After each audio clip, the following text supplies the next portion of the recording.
It was so stupid. I don't know why I did all this.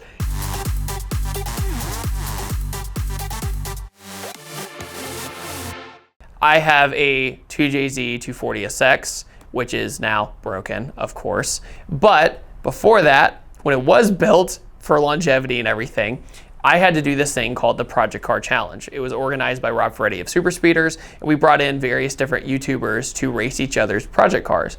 The first round, we shipped the car all the way to Las Vegas, and I raced at Las Vegas Motor Speedway. And my car hadn't been super dialed in yet, so it overheated when Justin Bell, the Le Mans driver, drove it. He drove it, and he brought it back in, and he goes, David, your car is acting weird. It's like misfiring, and it's being strange. I look in the gauges, it's all the way pegged on H. I'm like, well, yeah, you're overheating. He goes, oh, it overheated already? I'm like, yeah. And you think about it, race car drivers, pros, they don't look at gauges that often probably. You know, that's probably the team's job to be like, oh, you're overheating, pull over. So he didn't even look at the gauges. He was just focused on the line, which he did an amazing job, but too amazing of a job. So I had to pull my car in, and we took the hood off. We tried to do it again. Didn't work out. So I basically was like, okay, 240, I'm just going to leave you alone. Everything's going to be fine. It took 3 months to get the car back from Vegas because the shipping companies kept refusing to ship it. They said it's too low. I'm like, how can it be too low? You're the same shipping company that shipped it out there. It's obviously there. It's going to be fine. Go put some plywood under it. You never carry plywood? It's going to be fine. They go, okay, fine. They finally get it back, and I get in the car. I drive it home. Everything's fine. So I go, I need to change the cooling system on this because Ferretti wants to have another Project Car Challenge, and I want to compete. I want to be able to compete this time without my car overheating. So we changed the cooling system in the car. We get beefier fans in it, tucked radiator, all that good stuff. So basically, this time around, I was going to drive to the destination, which was down in Florida. So my buddy Alan, who helped build the car, I said I begged and pleaded him to come with me, just in case something happened. Because if something happened and I didn't have a helping hand, I would be in trouble. So I begged and begged and begged Alan to come. He finally said yes. So we got in the car and we said, okay, I guess we're doing this entire trip in a 240SX, which is, not ideal. So the rules stated, or at least we thought the rules were, is that you had to drive your car to every destination and you couldn't have a trailer. Get to the event, I'm the only one without a truck and a trailer. The only one. I'm like, oh my gosh. Everyone else has this beautiful backup plan. If their car breaks, they can just bring it home. Me, I'm gonna have to find something, how to ship it back. I don't know. I guess we'll just play along with it. It'll be fine. And I'm just like nervously laughing with Alan going, it'll be fine if we break, right? Right? Oh God. So we ended up driving to Ocala for the first leg of the Project Car Challenge, which was the want to go fast half mile. I never done a half mile, and I was really curious to see what my car would do because it makes about 500 wheel horsepower and it's on pump gas, but it didn't have a cage in it, which was really stupid. I definitely need to put a cage in that car, but get there, they clear us through tech and everything. And I go, okay. So I do my first pass. I'm expecting the car to do like 140. And I do a 149 right out of the box. And I'm like, that's pretty fast. So I come back and I ask Alan, what can I do differently to go faster? Or like from your eye. And he goes, well, try doing a burnout, try doing this, see if you can get traction faster. Because that was my enemy, was traction in the first 2 gears. Meanwhile, I'm using an R154 transmission, which is a very fragile transmission, and it's an old Toyota Trans. So you have to take a big, giant, deep breath in between your shifts or you can snap something. So I'm going, and it's like shifting a truck. So I'm basically going first, second, third, and so I'm just reeling it out. So then the next time around, I'm like, what if I kind of blip first, go into second, then go right into third? I might have a little bit of turbo lag, but I'll get traction. So do that, I do 151. And I end up beating the car I was racing. I was like, wow, I'm in this underdog kind of 240 against a lot of people. We were going against Hellcats and stuff like that. And I was trapping the same mile an hour as some bolt-on Hellcats. So I was really happy. So we come back one more time. do another pull. I race Adam LZ in his BMW, and it's wild because he gets the jump. I didn't realize he was going so soon, and I had to come back and reel him in. And he got across the line, but I was coming. And it's a really wild video to see me hit boost and just start freight training. And I was using a pretty small turbo for the 2JZ, so it just hit boost so fast. Like 3,000 RPM, you're at full power. So I did 152. So I'm like, that's all she's got.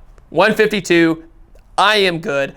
I'm alive. The car's alive. Now what? Okay, so we leave Ocala. We go to our hotel, wake up the next day, warm up the car. Everybody else has their beautiful truck and trailer. I'm like, oh my God. And keep driving. So we drive all the way to Daytona for the next leg. Get to Daytona, and I had actually been fortunate enough when I was 18 to drive a stock car, NASCAR on Daytona. So I kind of have a good idea what it's like, but it's been like 10 years. So I forgot how crazy that track is. So I did the oval into the road course. And on my run, it starts pouring raining. So not a lot of people wanted to do it because it was scary. And everybody ended up going out at least once, but some people after that were like, no, I'm not doing it again. I don't blame them. It was very dangerous. I went out there, took my first turn. I'm on Michelin Pilot Super Sports, and I just spin out. It wasn't of driver error, really. It's just I blipped a puddle. I just went boom, and the whole car just spun 3 times. And I was like, well, that's embarrassing. And I turn on the car again. Everything's fine. I'm like, okay, 240, you're not letting me down. Turn it on, do the road course, hit about 140 on the main bank, and the car's just kind of doing this. Meanwhile, I don't have air conditioning or a defroster, so I can't basically see because I had to keep wiping my windshield like this as I'm on the bank. It was so stupid. I don't know why I did all this. So I survive. I got a higher speed than some people. I was very proud.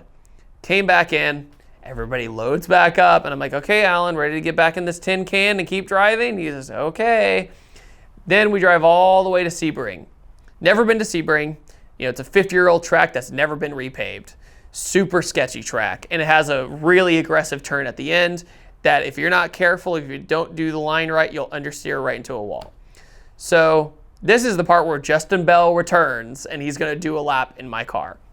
Well, I do some laps in my car and everything goes fine. I'm kind of keeping in mind that my new cooling system's great, but it might not be good enough due to the heat of a big inline 6 in a tight spot with no hood vents. So I kind of ease into the throttle, ease out of the throttle, ease into the throttle, out of the throttle. I kind of like be a little tame with it. I just enjoy driving Sebring. I've never driven it before. I'm like, everyone else is gonna beat me, so I'm just gonna enjoy it. So I just go around the track a few times, and Alan goes, hey man, do you mind if I do it? I'm like, of course, you've been with me. So I threw him the keys. He did it a few times. So everything's good. Car survived. Then Justin shows up. I'm like, okay, Justin, get in the car. 4 laps in, car overheats. I'm like, oh my gosh. Comes back and he goes, tell you what, let it cool down. I'll do a little bit tamer of a lap just with a really clean line. I go, okay.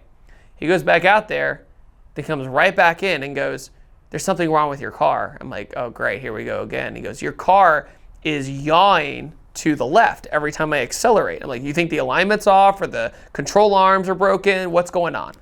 He goes, I don't know. It's just when I accelerate, it leans.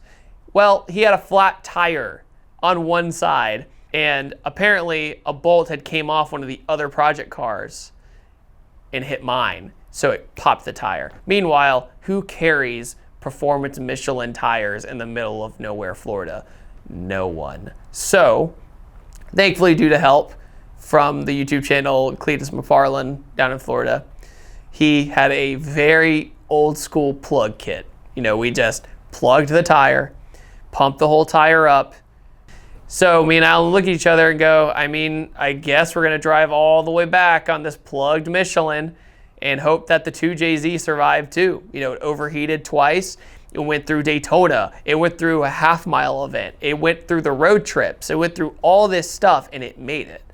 So we get in the car, drive all the way back to Atlanta, somehow making it, and we got home safely and everything was good. Thankfully, I mean, unfortunately the car broke later when I was doing a drive up in the Helen Mountains and I limped it back. It didn't let me down. It got me all the way back home, but it eventually broke. But if there was a time to break, it was then and not during the Project Car Challenge, or I would have been in big trouble. At Dollar Shave Club, you're always in control. Simply choose the delivery dates and frequency that suits your schedule so you don't run out.